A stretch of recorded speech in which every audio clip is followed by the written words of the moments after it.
Shehechayanu together. We have a new fruit, so if anyone wants to join in the bracha, they can feel free to do so. After that, Rabbi Schaffner will say some words of Torah, and last, Aviva will show us some of the tools and supplies of a sofer. Soferet. Including the amazing practice guide that she created in conjunction with this project. This should all take about 20 minutes, and then with a nod to tradition, we'll have cake and schnapps.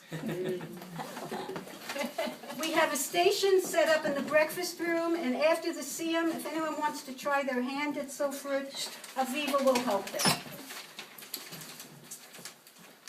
Okay.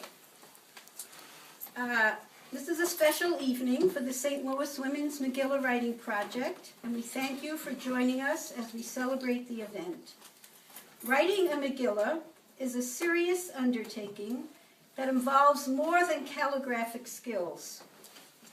It involves a serious attempt to create a sacred scroll that will allow people to fulfill their obligations to hear the Megillah and to observe the holiday of Purim properly.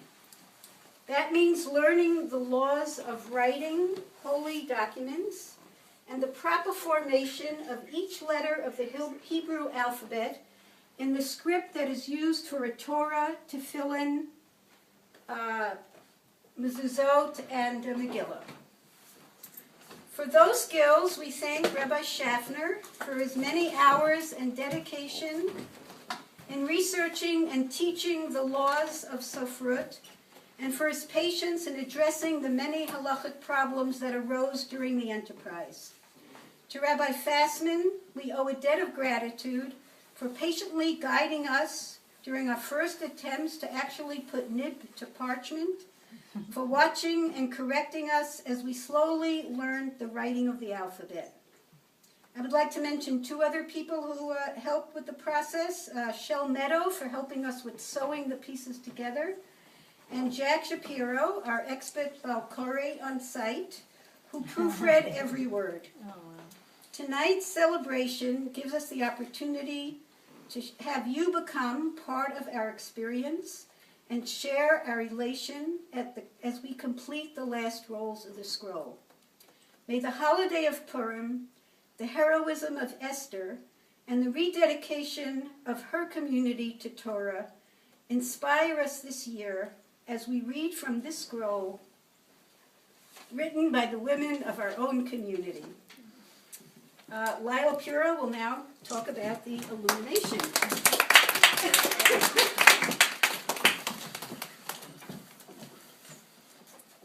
The Megillah you see here tonight is illuminated. Illumination. What does this mean? A broad definition of illumination is the addition of decorations such as decorated letters, illustrations, borders, and as is in the case of Megillahs, crowns. Various designs were used to supplement the text of a manuscript or scroll, but that's not the original definition of illumination. Illumination originally referred only to manuscripts and scrolls decorated with gold or silver, and actually a manuscript or scroll was not considered illuminated unless there was gold foil or gold specks burnished onto it. Hence this Megillah, true to both definitions of illumination, has been decorated and gilded with gold. One halacha of illuminating a Megillah was that the illumination should not distract the reader of the Megillah. Therefore, we chose to illuminate only the beginning and end of the Megillah, with only the addition of a crown at the top, highlighting the word HaMelech. I could not find a source for when, why, or where the practice of placing crowns on Megillahs began. But crowns are mentioned in Megillat Esther, from Vashti's crown to Mordecai receiving a crown from the king. And of course, kings wore crowns. And the word HaMelech does pop up here and there. Techniques of illumination. Painting the cloth. Here I found the first of a few obstacles which led to my joining the International STEM Forum for Answers. You can imagine that. From the forum, I learned that watercolors would wrinkle the cloth, acrylics would crack, oils were a disaster and would smudge and stain, pens, gel pens, color pencils, markers, etc. were a no-no, all subject to fading. Gouache was the medium recommended, and as it had been used for hundreds of years on cloths and manuscripts, I guessed that it was a safe bet. But honestly, not an easy one. Even with this paint, I encountered some obstacles. Some blacks, grays, and browns I found out were trace, and I had to check the formula for each before I proceeded. I won't go into the art of gilding, that would take another hour. Suffice to say, I learned a lot, had some setbacks, and what started out as a quick paint job turned into days of research, weeks of practice, and months of hesitation and anxiety. And Phyllis, I would like to mention that the illuminators to date on the Megilah were Nadine Cohn, Leah Horowitz, and me. But there are still crowns to be done, and an opportunity for other women artists to add their own distinctive crown to this Megilah. If you are interested, contact me and we will set up a time after Pesach.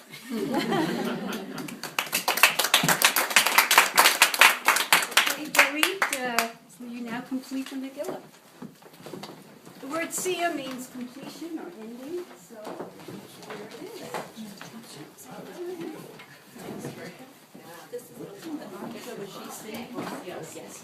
It's not squash. It's squash. It's squash. So where are the words missing? Al, Alehem, and Al-Sa'al. So what's that? This is the end. This is the end of the Megilah. No, this is not the end of Megilah. You no. have to Oh, piece okay. to finish, but this is not. But that's not the end. We No, also it doesn't learned have that to Megillah, They fell. unlike the Torah, does not have to be written in order. So we learned that. It's hard enough without an audience. And you see the 10 sons of Haman. And why doesn't this have to be written in order? It's just a הריני Megillah. כותבת לשם ראשת מגילה. Sefer Torah also doesn't have to be written. Oh, it doesn't? I thought you had to... They often save Hashem's name like for the end. and That's do them why all you at can once. change things in a Torah. You can erase it, but in tefillin mezuzah you can't. The way you correct the Megillah is Dorit, no the pressure. ink sits on top of the parchment. It doesn't sink in like paper. And so to correct it, you use a razor blade and you scrape off the mistake. So did you do that when you made Oh, the yeah. mistakes? Yeah. Oh, Each hi. person write a different piece of font. We have 4 writers and each one wrote a different piece.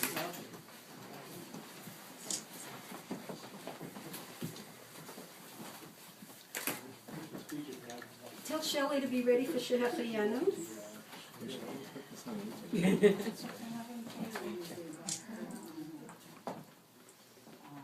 And if you watch Dorit closely, you'll see on some of the letters there are little crowns that are called tagim. Remember?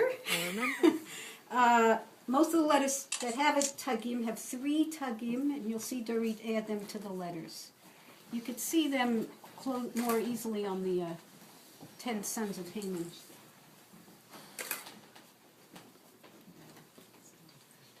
Shin has them in what else? Shin has them, Gimel, Nun, Tzaddik, Ayin. There's a word. Yeah, there's a word. I have something over there that will show you. It's not a real one. The might look simple, but like an aleph has 9 strokes, and you're supposed to create the letter in the right way. It doesn't look simple. What? It doesn't look simple. Oh, And if you look at the face, there's actually a bet that you can find in the middle of each letter right. with the white space, which is kind of fun. So how many letters do you have to finish? That's it. She's This is finishing it? 3 words. That's all Now you she's putting the tagim on. 1, 2, 3. 1 on top of the lamed. You don't mind people reading over your shoulder, right? I'm really stressed by it. Neither someone knows Hebrew. Dory, you had already worked out the spacing? ahead of time? Well, there's a trick. We use a trick. Maybe Aviva will describe to you the calligrapher's trick. You done? I think I'm done. Okay. And if the hay have something in it? The hay Hay has one. Hay has one. And the lemon have. Wow. Okay. So Shelley, you want to join us for Shechianu? I'm trying not to speak too loudly because I don't want to wake Rich. So, Aviva, Doreen, ready? Baruch atah Adonai Eloheinu haolam, shechianu kimanu v'kiyanu l'zman hazeh. Amen. Done. Everyone's done. Have to make it dry.